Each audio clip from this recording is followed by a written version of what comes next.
मकाम अदला कहा जाता है। और यहाँ पे जिनका ये जरी है, ये रसूलुल्लाह के सहाबी, मौला अली के सहाबी, इमाम हसन के सहाबी, इमाम हुसैन के सहाबी। इनका नाम था हुज्र इब्ने उदई किंदी। ये यमन के रहने वाले थे, कबीले किंदा के सरदार थे, हुज्र इब्ने उदई। इनका जो पांचों नाम है देखे, हुज्र इब्न उदई थे, उनका जवान बेटा था, इधर नाम लिखा हुआ है गेट पे। इनके 5 दोस्त थे, एक ही जरी के अंदर इनको कत्ल करके माविया ने जरी के अंदर डाल दिया, एक गड्ढा खुदवा करके।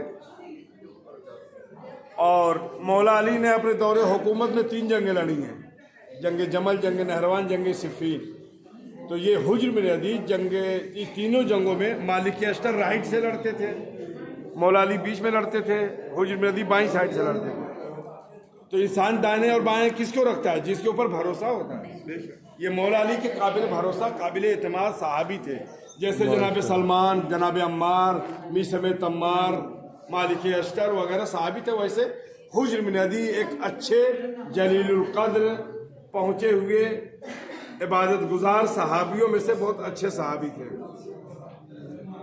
और जब इमाम हसन अलैहिस्सलाम की शहादत हो गई 50 हिजरी में, 50 हिजरी में, तो उसके बाद माविया से जो सुलह हुई थी, उसमें एक शर्त इमाम ने रखी थी कि तुम हमारे शियों को परेशान नहीं करोगे। तो उसने ये शर्त तोड़ के शियों को परेशान करना शुरू कर दिया। अपना गवर्नर मुकर्रर किया मुगीरा को, एक मुगीरा नामी था कूफे के अंदर। वो जब कूफे में, मस्जिद कूफा में आया तो मौला अली के खिलाफ बकवास करता था, तबर्रा कराता था, उनको कहता था लोगों से, मीडिया के सामने भी कहता था कि तुम लोग अली को बुरा भला कहो, माज़अल्लाह, माविया से मोहब्बत करो, अली को छोड़ दो, अब अली चले गए दुनिया से, अब माविया से मोहब्बत करो। तो हुज्र इब्न उदई और भी कुछ लोग थे जिन्होंने ये हदीस सुन रखी थी, हुब्बु अली इबादा, अली की मोहब्बत दिल में रखना इबादत है, ज़िक्र अली इबादा, अली का जिक्र करना इबादत है। तो इन लोगों ने उससे कहा ऐसा कभी नहीं होगा, उसके ऊपर पथराव भी किया जुमे के अंदर। फिर ये सिलसिला 2-3 महीने चलता रहा, फिर वो इंतकाल हो गया, उसका वासिले जहन्नम हो गया। फिर उसके बाद एक ज़ियाद आया, इब्ने ज़ियाद नहीं, ज़ियाद की जब हुकूमत आई तो उसने मस्जिद कूफा में भी और भी दूसरी मस्जिदों में खुल्लम खुल्ला ऐलान कर दिया कि तुम लोग अली को छोड़ दो, माविया से मोहब्बत करो, माविया का ये हुक्म है। तो अब ये हुज्र इब्न उदई, उनका जवान बेटा, खड़े होकर जुमे में अटैक करते थे, क्यों तुम ऐसी बकवास करते हो? जिनकी शान में आयत तत्हीर नाजिल हुई, जिनकी शान में सूरह कौसर नाजिल हुआ, जिनकी शान में आय मवद्दत नाजिल हुई, जिनकी शान में पूरा कुरान नाजिल हुआ, उनके खिलाफ तुम हमको क्यों भड़का रहे हो?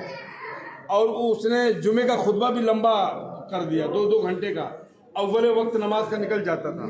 तो इनसे बर्दाश्त नहीं हुआ, इन्होंने उसके ऊपर पथराव किया। तो उसने, ज़ियाद ने, गवर्नर था वो, उसने खत लिखा माविया को कि कुछ लोग हैं जो हमारे ऊपर ऐसे से अटैक कर रहे हैं। तो इसने कहा कि उनको गिरफ्तार करके सीरिया भेज दो। इस इलाके में आज भी सेंट्रल जेल है, रास्ते में आपने देखा होगा सेंट्रल जेल आज भी है। तो इस इलाके में लाके कैदी बनाया गया। हुज्र इब्न उदई इतने बड़े बहादुर थे कि इनको 3 दिन लगा इनको पकड़ने में। इतने बड़े शुजा, मौला अली के चाहने वाले थे, इनके अंदर हिम्मतो, जलालतो, जुरतो, शुजात थी बहुत ज़्यादा।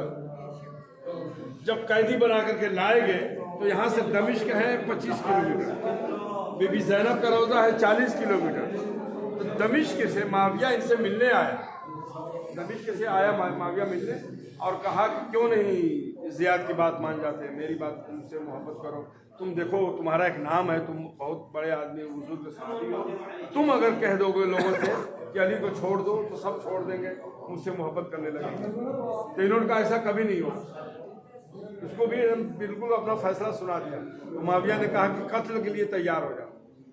तो इन्होंने कहा कत्ल की धमकी मत दो, और तुम अगर मुझको क़यामत तक कत्ल करते रहो, टुकड़े टुकड़े करके जला करके हवा में राख को बिखेर दो, और अल्लाह ताला हमें ज़िंदगी देता रहे, फिर भी हमारे हर जुज़ से अली अली की सुभान अल्लाह, सुभान अल्लाह। इन्होंने अपना फैसला सुना दिया, माविया चला गया, जैसे आया था वो खाली हाथ चला गया।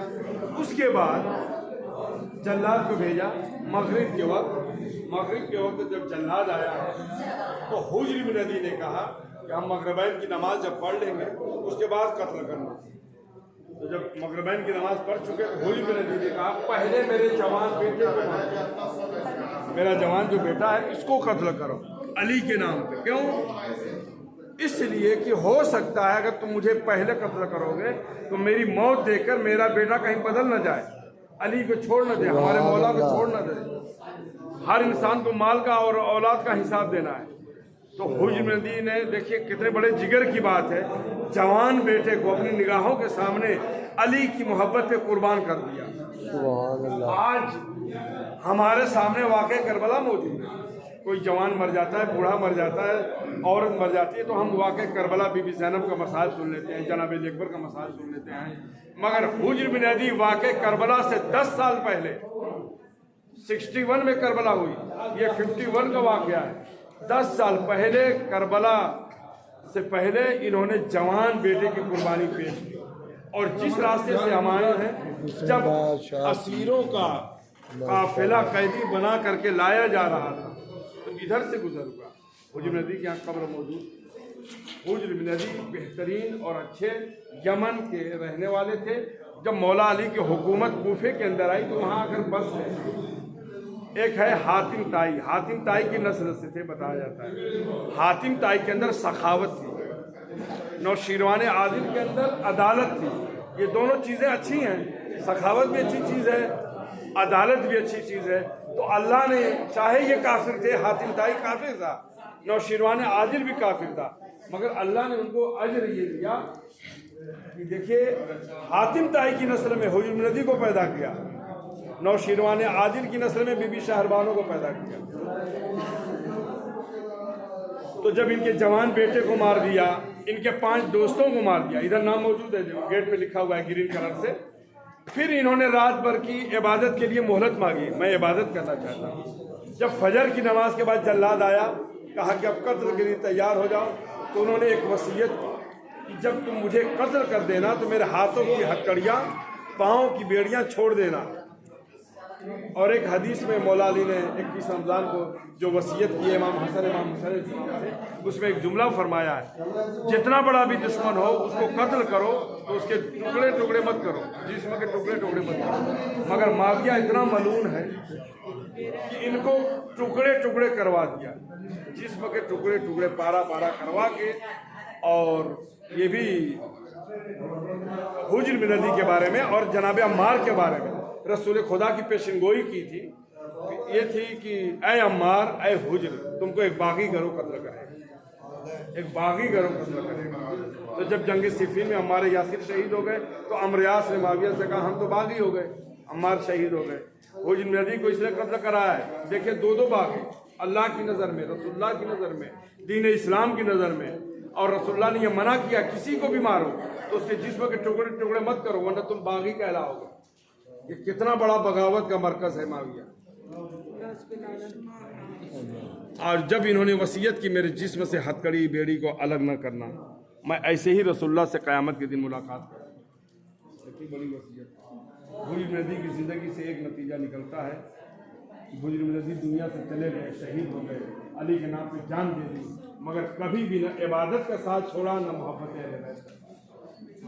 आज हम लोग इनकी ज़ियारत के लिए आए हैं, इन्हें सलाम करने आए हैं। इन्हें बाबुल इजाबत भी कहा जाता है, यहाँ दुआएं कबूल की जाती हैं। लिहाजा खुलूस दिल के साथ आप लोग सबके हक में दुआएं करें और जरी के अंदर पैसा न डालें। ये इधर खादिम हैं, खादिमों को जो कुछ हो इनको हदिया दें, ठीक है, जो 10-10 रुपया 20-20 रुपया पाकिस्तान का, ज़्यादा नहीं तो जो जिससे हो। अब हम यहाँ पे मैं ज़ियारत पढ़ाता हूँ, उसके बाद हम दुआएं मांगेंगे।